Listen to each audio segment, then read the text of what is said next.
कल हमने पक्षियों के बारे में पढ़ा था कि पक्षी कैसे उड़ते हैं।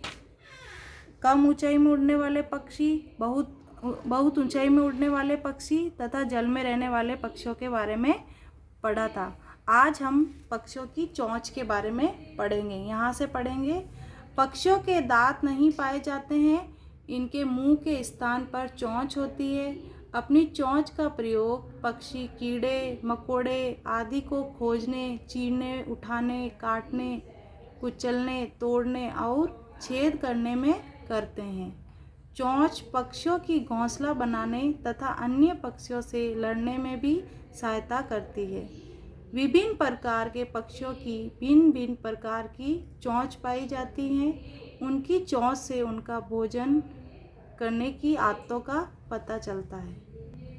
बच्चों, जिस प्रकार मनुष्य व जानवरों के मुंह होता है जिसके द्वारा वो भोजन करते हैं, उसी तरह पक्षियों की चोंच होती है जो उनको खाना खाने, शिकार को पकड़ने व अपनी रक्षा करने में सहायता करती है। सब पक्षियों की चोंच अलग अलग तरह की होती है। बच्चों, पेज पलट लीजिए। बच्चों, अब मैं यहाँ से पढ़ रही हूँ, सब बच्चे उंगली चलाना। अनाज खाने वाले पक्षियों की चोंच। छोटे पक्षी प्रायः बीज, दाने और कड़े छिलके वाले फलों को खाते हैं। यह इन्हें अपनी कठोर, छोटी, नुकीली और मजबूत चोंच से तोड़ते हैं। ये छिलका उतारकर बीज, दाने को निगल जाते हैं। मोर, बैया, कबूतर तथा गौरैया इसी प्रकार के पक्षी है। देखो बच्चों, ये बैया है, मोर, कबूतर, इन सभी पक्षियों को आपने देखा होगा। देखो बच्चों, ये अनाज खाने वाले पक्षी है। इनकी चोंच छोटी, नुकीली यानी तीखी व मजबूत होती है। बच्चों, अब मैं यहाँ से पढ़ रही हूँ, सब बच्चे उंगली चलाना। फल खाने वाले पक्षियों की चोंच। तोता, काकातुआ एवं हॉर्नबिल आदि पक्षियों की चोंच आगे से कुछ मुड़ी हुई होती है। चोंच की ऐसी बनावट होने के कारण ये फलों के कड़े छिलके आसानी से छील सकते हैं तथा कठोर फलों को काट कर खा सकते हैं। तोते की मुड़ी हुई चोंच उसे वृक्षों की शाखाओं पर चढ़ने में भी सहायता करती है। देखो बच्चों, ये फल खाने वाले पक्षी है जिनकी चोंच आगे से मुड़ी हुई होती है। आप सबने तोता देखा होगा जिसको हम घर में पालते हैं। ये फल व सब्जियां खाता है। ये अपनी मुड़ी हुई चोंच की सहायता से पेड़ों पर आराम से चढ़ सकता है। मांसाहारी पक्षियों की चोंच। बाज, उल्लू, गरुड़ और गीद दूसरे जंतुओं जैसे सांपों, छोटी चिड़ियों, मेंढकों एवं चूहों आदि को खाते हैं। इनकी चोंच मजबूत, मुड़ी हुई तथा नुकीली होती है। चोंच की इस प्रकार की बनावट जंतुओं के मांस को फाड़ने में उनकी सहायता करती है। बच्चों, जो पक्षी मांस खाते हैं वो मांसाहारी पक्षी कहलाते हैं। बाज, गरुड़, गीद व उल्लू ये मांसाहारी पक्षी है। ये जीवित व मरे हुए जानवरों का मांस खाते हैं। इनकी चोंच मजबूत व नुकीली होती है। कीट खाने वाले पक्षियों की चोंच। खाने वाले पक्षियों की चोंच कई प्रकार की होती है। बच्चों, सब नए पेज पर आ जाओ। लंबी और पतली चोंच। इस प्रकार की चोंच काइटल, ईप्रेट एवं हुपी आदि पक्षियों में पाई जाती है।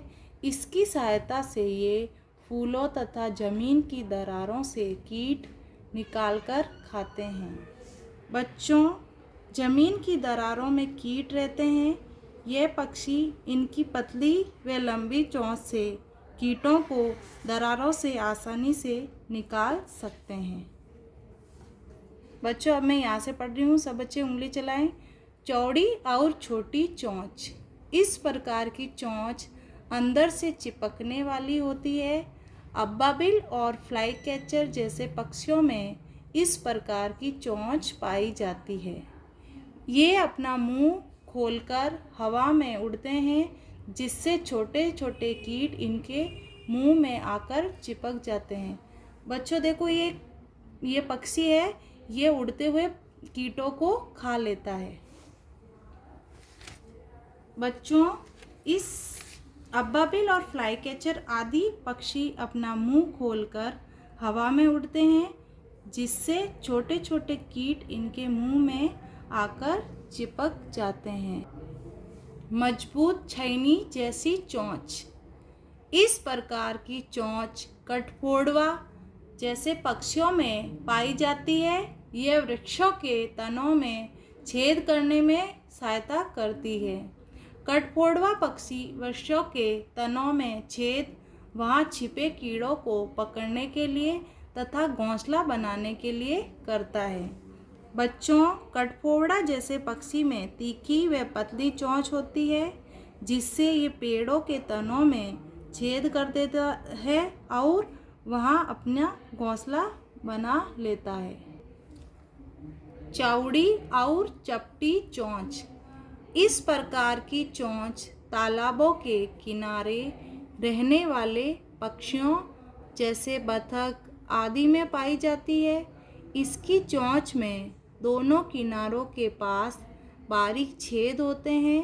बतख जब कीचड़ में अपने शिकार पर चोंच मारती है तो पानी और मिट्टी इन छेदों से बाहर निकल जाता है और शिकार उसके मुंह में रह जाता है।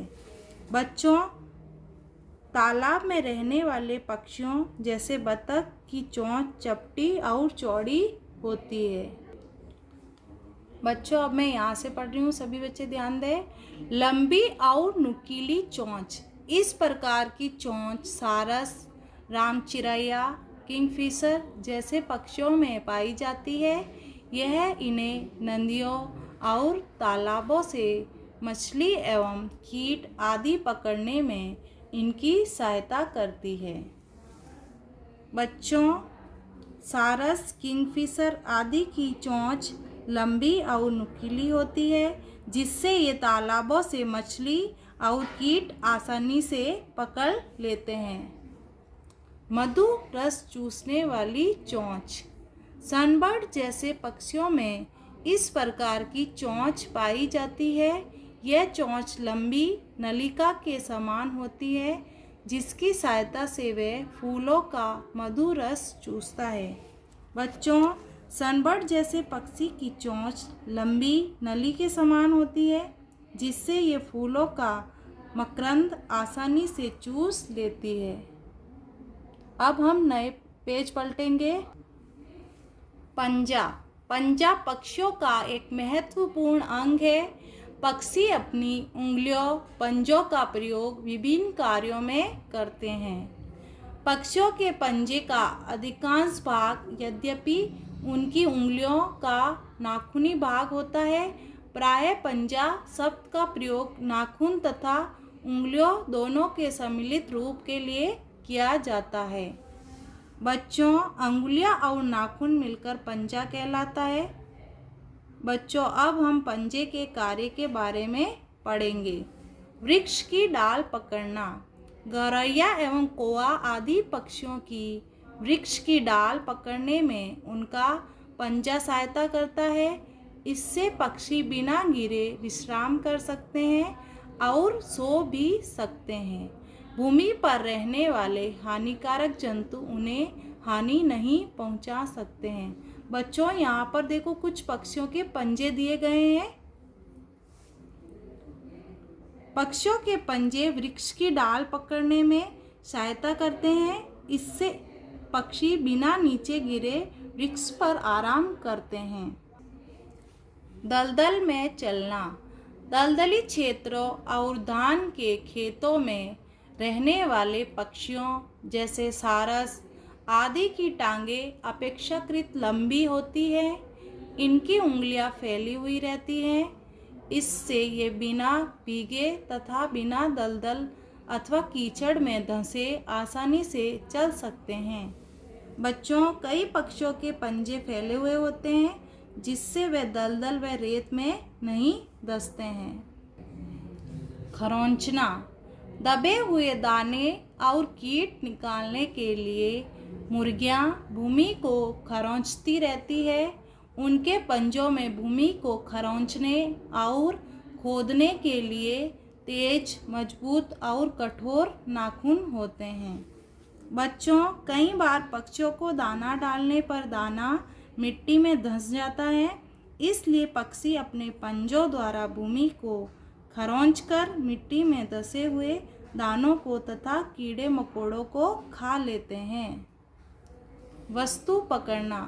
बाज, गिद्ध एवं चील आदि मांस खाने वाले पक्षियों के पंजे मजबूत और तेज होते हैं। इनके पंजों में पैने नाखून होते हैं। इनके पंजों की पकड़ से शिकार बचकर नहीं निकल सकता।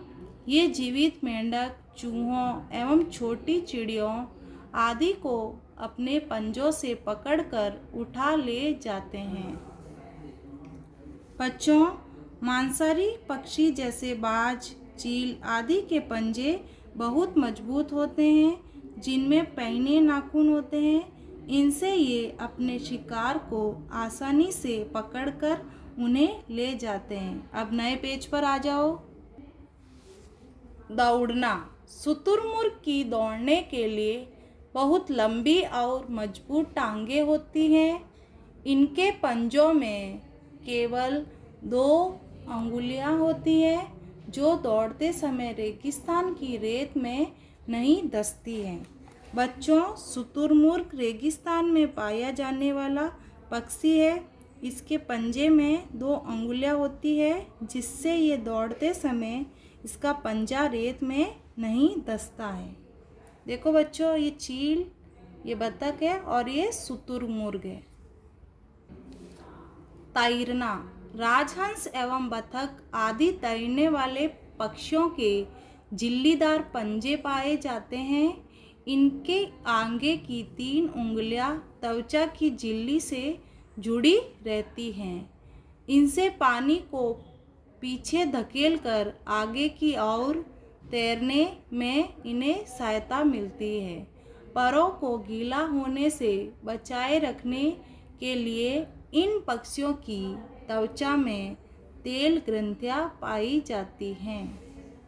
बच्चों, पानी में रहने वाले पक्षी जैसे हंस, बतख आदि के पंजों की उंगलियां में झिल्ली नुमा रचना होती है, जिससे ये पानी को पीछे धकेल कर आगे की ओर बढ़ जाते हैं। अच्छा बच्चों, अब आप सब बच्चे बैठकर इस पाठ की रीडिंग लगाएंगे।